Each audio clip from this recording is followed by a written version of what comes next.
കാട് കറുത്ത കാട് മനുഷ്യനാദ്യം പിറന്ന വീട്. കൊടും കാറ്റിൽ ചിറകു വീശി തളർന്ന പൊന്മാനിരുന്ന കൂട്. കാട് കറുത്ത കാട് മനുഷ്യനാദ്യം പിറന്ന വീട്.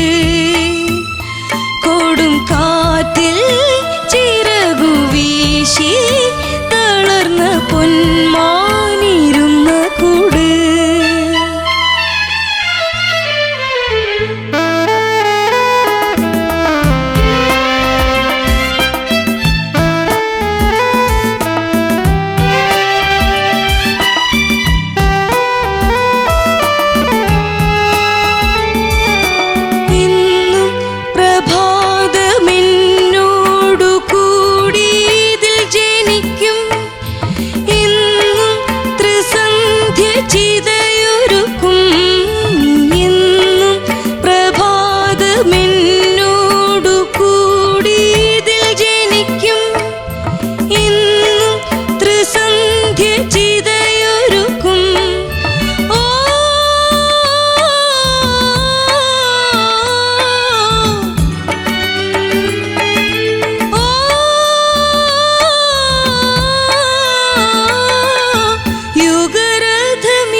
കടന്നു പോകും കാട് കറുത്ത കാട് മനുഷ്യനാദ്യം പിറന്ന വീട്. കൊടും കാറ്റിൽ ചിറകു വീശി തളർന്ന പൊന്മാനിരുന്ന കൂട്.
ഒരുമിക്കുമോ കാട് കറുത്ത കാട് മനുഷ്യനാദ്യം പിറന്ന വീട്. കൊടും കാറ്റിൽ ചിറകു വീശി തളർന്ന പൊന്മാനിരുന്ന കൂട്. കാട് കറുത്ത കാട് മനുഷ്യനാദ്യം പിറന്ന വീട്. കൊടും കാറ്റിൽ ചിറകു വീശി തളർന്ന പൊന്മാനിരുന്ന കൂട്. നീല പൊന്മാനിരുന്ന കൂട്. നീല പൊന്മാനിരുന്ന കൂട്.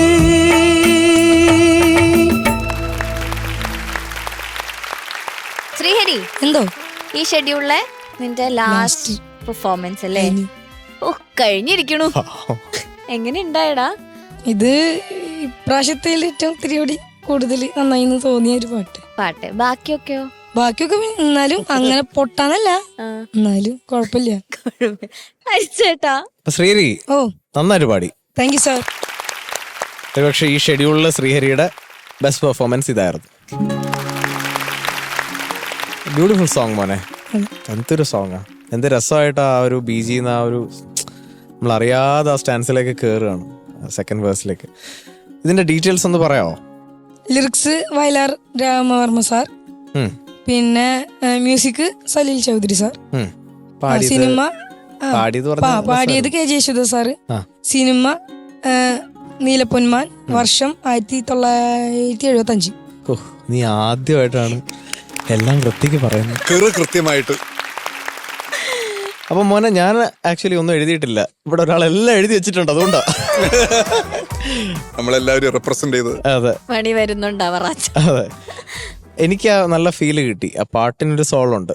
മോൻ നല്ല ക്ലീൻ ആയിട്ട് പാടിയെന്നാ എൻ്റെ വിശ്വാസം കേട്ടോ. മൊത്തത്തിൽ നല്ല രസമായിട്ട് തന്നെ പ്രസന്റ് ചെയ്തു. കാരണം ഇതൊരു ചൗധരി സാറിന്റെ ഈ റൗണ്ടിൽ നമ്മളെല്ലാവരും കേൾക്കുകയാണ് ഓരോ പാട്ടുകളായിട്ട്. ഭയങ്കര ഒരു ഫ്ലോ ആണ് അദ്ദേഹത്തിന്റെ. ഒക്ടേവ്സ് പോകുന്നതും താഴോട്ട് വരുന്നതൊക്കെ. ആ ഫസ്റ്റ് ലൈൻ ഒന്ന് പാടാവോ? കാട് കറുത്ത കാട് മനുഷ്യനാദ്യം പിറന്ന വീട്, കൊടും കാറ്റിൽ ചിറകു വീശി തളർന്ന പൊന്മാനിരുന്ന കൂട്. Very good. മോന് ചേർന്ന പാട്ടാ കേട്ടോ. ആരാ സെലക്ട് ചെയ്ത്? ഇവിടുന്ന് കിട്ടി. കൊള്ളായിരുന്നടാ, Thank you, നന്നായിട്ട് sir. പാടി കേട്ടോ. Thank you, sir. Very good. Thank you ഹരിച്ചേട്ടാ. ശരത് സർ, അപ്പൊ എന്തെങ്കിലും ചക്കരെ ഉഗ്രം പാട്ട്, അതെ, അസാധ്യ പാട്ടണം. ഒരു നിവൃത്തിയില്ലാത്ത ഒരു കോമ്പസിഷൻ. കാര്യം ഇത് അദ്ദേഹം ചെയ്ത എല്ലാം ഇങ്ങനെ തന്നെയാണ്. പക്ഷെ എന്നാലും നമ്മൾ ഇങ്ങനെ ആലോചിച്ച് പോവുക, ഇതെങ്ങനെ ഈ ചരണം എന്തിനാ അങ്ങനെ തുടങ്ങിയത്? വേറെ നമുക്കൊക്കെ സാധാരണ പോസിബിലിറ്റീസാ തോന്നുന്നത്. ഇത് അദ്ദേഹത്തിന് ഇതൊന്നുമല്ല, വേറെ എന്താണ്ടാ തോന്നുന്നത് മനസ്സിൽ. അത് നോക്ക്, എന്ത് രസമാണ് അവിടുന്ന് തുടങ്ങിയത്. ഒട്ടും പ്രതീക്ഷിക്കത്തില്ല അവിടുന്ന് ആ തുടങ്ങുമെന്ന്. Beautiful beautiful. അതിപ്പോൾ പറഞ്ഞുകൊണ്ടിരിക്കുകയാണ് സൽദായെക്കുറിച്ച്. മോനെ, എനിക്കുള്ളത് ഈ കാട്, കറുത്ത കാട്, മനുഷ്യൻ ആദ്യം പിറന്ന വീട്. അത് കൃത്യമായിട്ടൊന്ന് പാടാമോ? കൊടും കാറ്റിൽ ഇല്ല മോനെ, അതല്ല. മനുഷ്യൻ ആദ്യം പിറന്ന വീട്. അതിന് തൊട്ട് മുന്നത്തല്ലേ? മനുഷ്യനാദ്യം പിറന്ന ആദ്യം പിറന്ന മനുഷ്യനാദ്യം പിറന്ന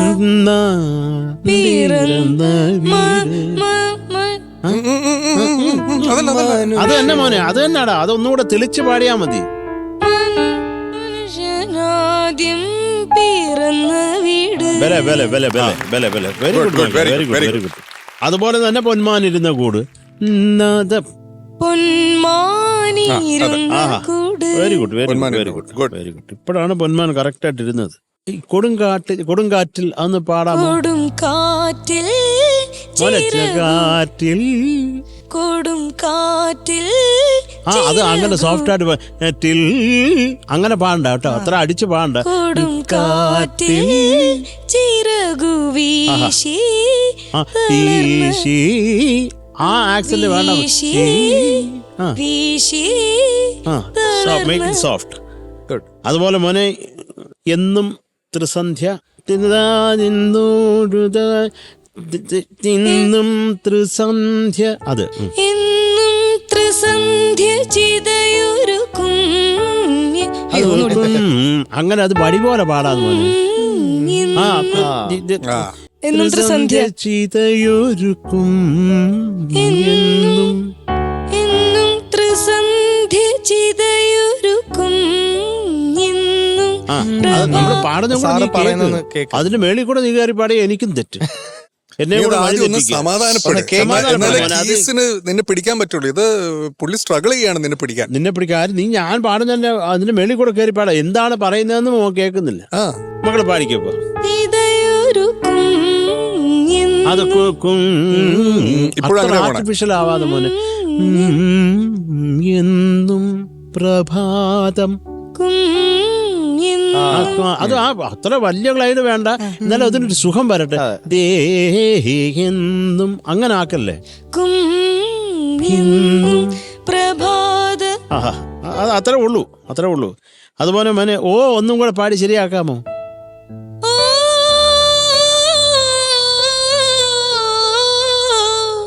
ഗുഡ്. ഓക്കെ മോനെ, ഓക്കെ. പിന്നെ എനിക്ക് ആ യുഗരഥം ഇതുവഴി കടന്നു പോകും. മക്കളെ, യുഗരഥമിതുവഴി കടന്നു പോകും. യുഗരഥമിതുവഴി കടന്നു പോകും. ഇതൊക്കെ എല്ലാവരുടെ മനസ്സിൽ കിടക്കാമോനെ. അപ്പൊ അത് പാടിയില്ലെങ്കിൽ ഞാൻ വിചാരിച്ചു, പക്ഷെ വന്നില്ല. എന്ത് അടുത്ത വട്ടവും വന്നില്ലടാ. അടുത്ത വട്ടവും അത് മക്കളെ അതിനിടയ്ക്ക് പെട്ടെന്ന് എന്തോ കമ്പോസ് ചെയ്ത് ഇംപ്രവൈസ് ചെയ്ത്. എവിടെയാ? ഈ സാധനം വരുന്നപ്പോ അത് വിചാരിച്ചു പക്ഷെ വന്നില്ല. വന്നില്ല. അപ്പൊ മോനെ, ഓ ഇതൊക്കെയാണ് നീ അത് ഇച്ചിരി മനസമാധാനത്തോടെ ഇരുന്ന് ഇതൊക്കെ ഈസി ആയിട്ട് പാടാൻ പറ്റും. ഈ പറയുന്നത് ഒന്ന് കേൾക്കാനുള്ള ഒരു മനസ്സ് പോലും ഇല്ല നിനക്ക്. അങ്ങ് തകർത്തേക്ക് കയറിയിരുന്ന് നീ നമ്മളെന്തോ പറയുന്നത് കേട്ടാലും നിനക്കത് തിരിച്ചെനിക്ക് പാടിത്തരാൻ പറ്റൂ. എടാ വീട്ടിലും ഇങ്ങനെയാണ്, അമ്മ പറയണ ഒന്നും കേൾക്കൂല, നീ കേക്കൊക്കെ ചെയ്യും. വല്ലപ്പോഴും. അല്ലല്ല ഉം. കേക്കൊക്കെ ചെയ്യും. അപ്പൊ മോനെ, അതാണ് ഇതൊക്കെയാണ് പ്രധാനമായിട്ടുള്ളത്. ഒന്നാ നമ്മൾ ആ ചരണം അനുപല്ലവിയുടെ ചരണത്തിന്റെ എൻഡ് തെറ്റിച്ചത് 2 അടിയുടെ കുറവാണ്. അതൊരിക്കലും നീ മറക്കാൻ പാടില്ലാത്ത ഫ്രേസാണ്. പിന്നെ സലിതയുടെ പാട്ടല്ല, അതിനൊരു സുഖമുണ്ട് മൊത്തത്തിൽ. അപ്പം അത് മോൻ അത് കുറച്ചും കൂടെ പെർഫെക്റ്റ് ആക്കാമായിരുന്നു. കാര്യം നീ നല്ല പാട്ടുകാരനാണ്, അതിലൊരു സംശയമില്ല. ഇച്ചിരി ഉഴപ്പുള്ളൊരു പാട്ടുകാരൻ, നല്ല പാട്ടുകാരനൊക്കെയാണ്. അതിന്റെ ഇരട്ടി ഉഴപ്പുണ്ട് നിനക്ക്, പറഞ്ഞേക്കാം. ശരിയാ, ഇച്ചിരി കൂടുതൽ ഉഴപ്പുണ്ട് പാട്ടിനെക്കാളും. അപ്പം അത് മോനൊന്ന് നോക്കിക്കൊള്ളുക കേട്ടോ. കാരണം പിന്നെ കാര്യം നമ്മൾ ഇനിയിപ്പോൾ ഫിനാലെ ആയടാ, ഇനി അധികം സമയമൊന്നുമില്ല. അതുകൊണ്ടാണ് പറയുന്നത് അതെല്ലാം. കുറച്ച് ഡേയ്സ് മാത്രം. നിങ്ങളൊന്ന് ആലോചിക്കുക, നിങ്ങൾ ഫിനാലയുടെ സ്റ്റേജിൽ ഇങ്ങനെ നിൽക്കുന്നു, എന്ത് രസമായിരിക്കും. ആ ഓഡിയൻസ് ഒക്കെ ഉണ്ട്, നിങ്ങൾ എല്ലാവരും ടെൻഷൻ അടിച്ച് അടുത്ത ഞാനാണ് കയറാൻ പോകുന്നത്, എന്റെ ലാസ്റ്റ് ചാൻസ്. കാരണം എന്താന്ന് വെച്ച് കഴിഞ്ഞാല് ഹരി പറഞ്ഞൊരു വലിയൊരു കാര്യം ഇതാണ്, ഫിനാലയുടെ ആംബിയൻസ് ഇങ്ങനെയൊന്നും ആയിരിക്കില്ല ഉണ്ടാവുക. ഫിനാലയുടെ ആംബിയൻസ് മുഴുവൻ മാറും. ഇവിടെ മാക്സിമം നിങ്ങളുടെ ടെൻഷൻ ആക്കാനുള്ള എല്ലാ കാര്യങ്ങളും ഇവിടെ സതീഷ് ഭായി ചെയ്തിട്ടുണ്ടാവും. വലിയ സിംഗേഴ്സ് വരാം, വലിയ സിംഗേഴ്സ് ഉണ്ടാവും, നമ്മള് ഇൻഡസ്ട്രിയിൽ അറിയപ്പെടുന്ന ആളുകളുണ്ടാവും, ഇവരെല്ലാവരും ഉണ്ടാവും, ഓഡിയൻസ് ഉണ്ടാവും. പിന്നെ ഇവിടെയൊക്കെ ചിലപ്പം ടേബിൾസ് ആയിരിക്കും ഉണ്ടാവുക, ടേബിൾസും ചെയർസും അങ്ങനെ ഉള്ള വേറെ സെറ്റപ്പ് ആയിരിക്കും ഇവിടെ ഉണ്ടാവുക. അപ്പൊ നിങ്ങൾ ഇവിടുന്ന് ഇത്രയും നാള് പാടിയതിന്റെ ഒരു എൻറ്റയർലി ഡിഫറെന്റ് ആയിട്ടുള്ള ഒരു എൻവയൺമെന്റിലായിരിക്കും നിങ്ങൾ ഗ്രാൻഡ് ഫിനാലേക്ക് നിങ്ങൾ പെർഫോം ചെയ്യാൻ പോണേ. എനിക്ക് ഇപ്പൊ ഈ ഞാൻ വരയിട്ട സംഭവങ്ങൾ എന്ന് പറയുന്നത് കാട്, കറുത്ത കാട്, അതുപോലെ കൊടുങ്കാറ്റിൽ, ഇതിൻ്റെ ഒക്കെ പുറകിൽ വരുന്ന പ്ലാൻസ് ഉണ്ടല്ലോ, അതിനൊരു എക്സ്ട്രാ പുഷ് ഉണ്ട്. അതൊരു പ്ലാൻ പോലെ നമുക്ക് ഫീൽ ചെയ്യുന്നുണ്ട്. ഞാൻ പറഞ്ഞാൽ മനസ്സിലായില്ല, അതിപ്പം ഓൾറെഡി പറഞ്ഞു കഴിഞ്ഞു. പിന്നെ തളർന്ന പൊന്മാൻ ഇരുന്ന വീട്, അതിപ്പോൾ ശരത്തേട്ടൻ പാടിച്ചു, അത് ഓക്കെ. പിന്നെ ഞാൻ എഴുതിയത് യുഗരഥം ഇതുവഴി കടന്നു പോകും, ആ പ്ലാനും പിന്നെ അതായിരുന്നു എഴുതി വെച്ച്, അത് പാടിപ്പിച്ചു. ഇനി ഒരു കമ്പോസറിന്റെ ഒരു ആംഗിളിൽ നിന്ന് ഞാൻ പറയുകയാണെങ്കിൽ, ശ്രീഹരി ഈ കാണിക്കുന്ന ഈ റെസ്റ്റ്ലെസ് ആയിട്ടുള്ള ഈ ബിഹേവിയർ എന്ന് പറയുന്നത്, ഒരു കമ്പോസർ ഒരു പാട്ട് പാടാൻ വിളിച്ചു കഴിഞ്ഞാൽ നിങ്ങൾ കാണിക്കുന്ന ഏറ്റവും മോശം ക്വാളിറ്റി ആയിരിക്കും അത് കേട്ടോ. കാരണം ഒരു കമ്പോസർ അതല്ല ട്യൂൺ, ഇതാണ് ട്യൂൺ എന്ന് പറയുമ്പോൾ എന്ന് പറയുമ്പോൾ കമ്പോസർ ഓട്ടോമാറ്റിക്കലി ഫ്രസ്ട്രേറ്റഡ് ആവും, ഭയങ്കരമായിട്ട് ദേഷ്യം വരും. ഇവൻ എന്താണ് ഞാൻ പറയുന്നത് മുഴുവൻ കേൾക്കാത്തത് എന്താണ് എന്നുള്ള ഒരു സംഭവം 2-3 കാരണം ഇപ്പോഴത്തെ ആളുകൾക്കൊക്കെ എന്ന് പറയുന്നത്, ഒരാളില്ലെങ്കിൽ അടുത്ത ആള്, അതില്ലെങ്കിൽ അടുത്ത ആള്, അതില്ലെങ്കിൽ അടുത്ത ആള്, ഓപ്ഷൻസ് അങ്ങനെ കിടക്കാം. ശ്രീഹരി വന്നു ഒരു 4 തവണ ഒരാൾ ട്രൈ ചെയ്തു, ഇങ്ങനത്തെ ഒരു റെസ്റ്റ്ലെസ് ബിഹേവിയർ കാണിച്ചിട്ട് അയാൾ പോലും സോറി ബ്രോ, അവർ പോലും അൺകംഫർട്ടബിൾ ആയിട്ടുള്ള ഒരു സിറ്റുവേഷനിൽ അവർ എത്തുന്നുണ്ടെങ്കിൽ അവർ പറയും ശ്രീഹരി പൊക്കം, നമുക്ക് വേറൊരു ഇതിൽ നോക്കാം എന്ന് പറഞ്ഞിട്ട് ശ്രീഹരി പറഞ്ഞു വിടും. നമുക്ക് ഇതിൽ ഏറ്റവും കൂടുതൽ വേണ്ടത് പേഷ്യൻസ് ആണ്, അല്ലേ ഹരി? ഉറപ്പായും. അതായത് ശ്രീഹരി ഒരു റെക്കോർഡിങ്ങിന് എത്ര ടൈം, ശ്രീഹരിയുടെ ഒരു ഉദ്ദേശത്തില് എത്ര ടൈം വരെ പോവാം? ഇപ്പൊ ഒരു റെക്കോർഡിങ്ങിന് വിളിക്കുകയാണ് ശ്രീഹരിയുടെ ഒരു എക്സ്പെക്ടേഷൻ എങ്ങനെയാണ് ഒരു റെക്കോർഡിങ്, ഒരു സോങ് റെക്കോർഡിങ്? ആദ്യമായിട്ട് അങ്ങനെയല്ല ഞാൻ ചോദിക്കുന്നത്, അങ്ങനെ ഏകദേശം എത്ര സമയം, ടൈം എത്രയായിരിക്കും മനസ്സിൽ? ഫുൾ പാട്ടാ? ഫുൾ പാട്ട് ഒരു 1.5 മണിക്കൂറോ? ഒരിക്കലും നടക്കില്ല. 1.5 മണിക്കൂറോ? ഒരിക്കലും പോസിബിൾ അല്ല മോനെ. ഞാൻ 8 മണിക്കൂർ ഒന്ന് റെക്കോർഡിംഗ് ഉണ്ട്, 8 മണിക്കൂർ ഒറ്റ നിപ്പില്. എന്നുവെച്ചാൽ ഞാൻ വലിയ കാര്യമായിട്ട് പറയല്ല, എന്നെക്കാളൊക്കെ എത്രയോ മണിക്കൂറുകൾ നിന്ന് പാടിയ സിംഗേഴ്സ് ഉണ്ട്. പക്ഷെ നമുക്കത് പ്രഡിക്റ്റ് ചെയ്യാൻ പറ്റില്ല. അത് എപ്പോഴാണ് അതിൻ്റെ ടൈം ഫിക്സ് ചെയ്യുന്ന മ്യൂസിക് ഡയറക്ടറും ഒക്കെയാണ്. നമ്മൾ അവിടെ ക്ഷമയോടെ നിന്ന് അവർക്ക് വേണ്ടതും നമ്മളും സാറ്റിസ്ഫൈഡ് ആവണം, അവിടെ വരുന്നവർ സാറ്റിസ്ഫൈഡ് ആവണം, അൾട്ടിമേറ്റ്ലി ഈ പാട്ട് റീച്ച് ആവണം. ഇതൊക്കെ കണ്ടുകൊണ്ടാണ് പാടേണ്ടത്. അപ്പം നമുക്കൊരിക്കലും സമയം നിശ്ചയിക്കാൻ പറ്റില്ല. 1.5 മണിക്കൂറൊന്നും ഇപ്പൊ പോസിബിൾ അല്ലടാ. അതെ, ആ 1.5 മണിക്കൂർ ആദ്യം സംസാരിക്കുന്ന ഒരു സമയമായിരിക്കും, വന്നിട്ട് എല്ലാവരുമായിട്ടൊന്ന് ഇൻട്രോഡ്യൂസ് ചെയ്യുന്ന സമയമാണ് ഈ 1.5 മണിക്കൂർ. 1.5 മണിക്കൂർ കൊണ്ടൊക്കെ ഒരു റെക്കോർഡിംഗ് തീരുന്നുണ്ടെങ്കിൽ അതൊരു ഹിസ്റ്റോറിക് റെക്കോർഡിംഗ് ആയിരിക്കും മക്കളെ. അത് മാത്രമല്ല, ഇത്രയും പാറു ഇത്രയും മണിക്കൂർ ചിലപ്പോ നിർത്തി വലച്ച് പാട്ടെടുത്ത് കഷ്ടപ്പെടുത്തി പാട്ടെടുത്തിട്ട് അവസാനം ആവുമ്പോ ആളിനെ മാറ്റി മാറ്റും. ഒന്നും പറയാൻ പറ്റില്ല, ഒന്നും ചെയ്യാൻ പറ്റും. ഇപ്പം ഞാൻ പറയട്ടെ, ഇപ്പം അഴലിന്റെ ആഴങ്ങളിൽ എന്ന് പറഞ്ഞ പാട്ട്, അത് ഔസേപ്പച്ചൻ സാറ് പാട്ട് മാത്രം എടുത്തത് 1 full day. ഒരു ദിവസം എടുത്ത് നിഖിലിന് പാടാൻ. ഒരു ദിവസം മുഴുവൻ എടുത്തു ആ പാട്ട് മാത്രം പാടാൻ. ആ ഫസ്റ്റുള്ള ഹമ്മിങ്ങിന് മാത്രം 2ാമത്തെ ദിവസം ഫുൾ. അറൌണ്ട് 15 to 18 hours എടുത്തെന്നാണ് നിഖിൽ എന്തോ പറഞ്ഞത്. നിഖില് പറഞ്ഞ് ചത്തെന്ന്. പിന്നെ അവൻ സ്വന്തമായിട്ട് തന്നെ മൂക്കി പഞ്ഞി വെച്ചാലോ എന്ന് ആലോചിച്ച്. അണ്ണാച്ച അങ്ങനെ ഒരു കാര്യം ഓരോരുത്തർ മ്യൂസിക് ഡയറക്ടേഴ്സിന്റെ ഇപ്പൊ സാറൊക്കെ വിളിക്കുമ്പം മിണ്ടാറില്ല.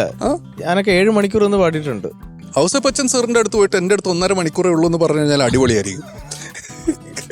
അതുകൊണ്ട് ആ സ്വഭാവം തുടച്ചു മാറ്റാം. മാറ്റണം മോനെ, അതുകൊണ്ട് കേട്ടോ ഇമ്പ്രൂവ് ചെയ്യാനാ പറയുന്നത്. ഇമ്പ്രൂവ് ചെയ്യാനാ പറയണം കേട്ടോ.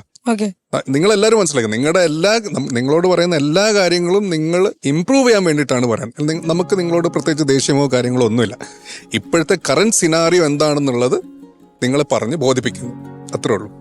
ഇപ്പൊ ഇവരോട് ചോദിച്ചാൽ മതി, ഏതെങ്കിലും റെക്കോർഡിങ് ഈ പറയുന്ന പോലെ 1 മണിക്കൂർ കൊണ്ടൊക്കെ തീർന്നിട്ടുണ്ടോ? നമ്മൾ എത്ര തവണ ട്രൈ ചെയ്യും, ഒരു പാറ്റേൺ ട്രൈ ചെയ്യും, അല്ലെങ്കിൽ പിന്നെ വേറൊരു പാറ്റേൺ ട്രൈ ചെയ്യും, അങ്ങനെ അങ്ങനെ അങ്ങനെ അങ്ങനെ. സിംഗേഴ്സിന് നമ്മൾ പോയാൽ മതി, ഇവർക്ക് ഇൻസ്ട്രുമെന്റ്സ് എടുക്കണം, അതിന് ടോൺ നോക്കണം, അതെല്ലാം ക്യാരി ചെയ്യണം. എന്തുമാത്രം എഫേർട്ട് ഉണ്ട് അതിന്. ഇതൊരു പ്രോസസ്സാണ്, അത്രേ ഉള്ളൂ. എനിക്ക് ആ ഒരു സൈഡ് കൂടെ ഒന്ന് പറയണമെന്ന് തോന്നി ശ്രീഹരിയോട്. ഇത് സ്നേഹം കൊണ്ടാണ് പറയുന്നത്, അല്ലെങ്കിൽ നമ്മൾ ഇത്രയും സമയം വേസ്റ്റ് ചെയ്യേണ്ട ആവശ്യമില്ല, അല്ലേ? അത്രേ ഉള്ളൂടാ. All the best. Thank you ഷാനിക്ക. എല്ലാം മനസ്സിലായില്ലേ? മനസ്സിലായി. ഇനി എന്താ മാർക്ക്? ഹരിച്ചേട്ടാ. ശ്രീഹരി എന്തോ 8.6. Thank you sir. Thank you ഹരിച്ചേട്ടാ. ശരത് സർ മക്കളെ 8.3. Thank you sir. Thank you Sharath sir. ഷാനിക്ക. So total 16.9.